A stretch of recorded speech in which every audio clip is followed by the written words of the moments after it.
कि हम लोग एकदम लास्ट में आ गए हैं। 151 ही सेक्शन है इसमें, हमने कोशिश करके शेट है यार।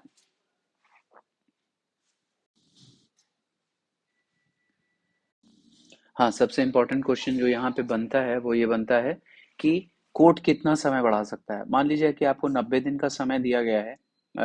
वैसे तो 30 दिन का WS फाइल करने का आपको समय है। 30 दिन में निकल गया, 60 हो गया, 90 हो गया, अब क्या है? अब सेक्शन 148 है। 148 क्या कहता है? 148 कहता है कि भाई साहब 30 दिन कोर्ट को पावर है और बढ़ा के दे सकता है। ठीक है, तो 30 दिन, इस पे क्वेश्चन याद रखिए, सेक्शन 148, 30 डेज।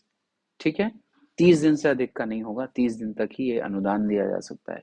फिर आ जाता है कैविएट। कैविएट क्या होता है? कैविएट में से होता है नोटिस। अगर मान लीजिए कि मैंने कोई ऑर्डर पास किया, प्लेंटिफ ने कोई पिटीशन दी, मैंने उस पर ऑर्डर पास किया, डिफेंडेंट को पसंद नहीं आया, वो गया, उसको जाना है ऊपर, और प्लेंटिफ को पता है कि ये कर देगा, तो प्लेंटिफ क्या करेगा कि वहां जाके कैविएट फाइल कर देगा ऊपर, अपील में या इसी कोर्ट में, कि अगर ये जाए तो तुरंत उसमें नोटिस किया जाता है, और कैविएट जो फाइल होता है वो उसकी अवधि 90 दिन तक होती है। ये क्वेश्चन पूछा जाता है कि 148A में जो अवधि है वो कितनी है। ये क्वेश्चन है बहुत इंपॉर्टेंट। फिर आता है 149, कोर्ट फी जो है।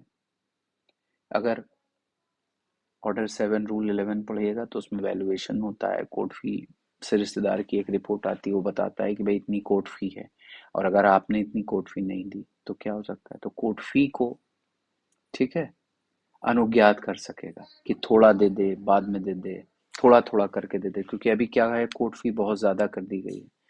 कभी कभी होता है कि नहीं दे सकता आदमी, 1 लाख, 1.5 लाख, 3 लाख रुपए की कोर्ट फी है, ये कोर्ट फी निकलवाई जाती है, नगद में पैसा जमा नहीं होता है न्यायालय में। ठीक है, कोर्ट फी का स्टाम्प होता है, उसे जुडिशियल स्टाम्प कहते हैं, वो निकलता है और वही जमा होता है। तो कभी कभी पार्टी के पास पैसा नहीं है तो है। फिर आ जाती है इनहेरेंट पावर। ठीक है, इनहेरेंट पावर सेक्शन 151 में है। जहां कहीं पे प्रावधान नहीं है वहां सिविल कोर्ट को पूरी पावर है। 151 में इसे इनहेरेंट पावर कहते हैं। न्याय करने के लिए कुछ भी कर सकता है। कोई भी ऐसी पिटीशन जिसका कोई सेक्शन नहीं मिल रहा, ऑर्डर नहीं मिल रहा, रूल नहीं मिल रहा, उसके लिए क्या करेगा? 151। जैसे मान लीजिए कि एक व्यक्ति ने केस फाइल किया और वो व्यक्ति मरा हुआ था। अब मरा, दौरान मरेगा तो ऑर्डर 22 है, पर नहीं दौरान मरा, पहले ही मर चुका, तो क्या केस तो खत्म नहीं होगा। इसलिए 151 इनहेरेंट पावर है, कोई भी कमी दूर करने के लिए, अगर उसका सेक्शन या रूल नहीं है तो 151।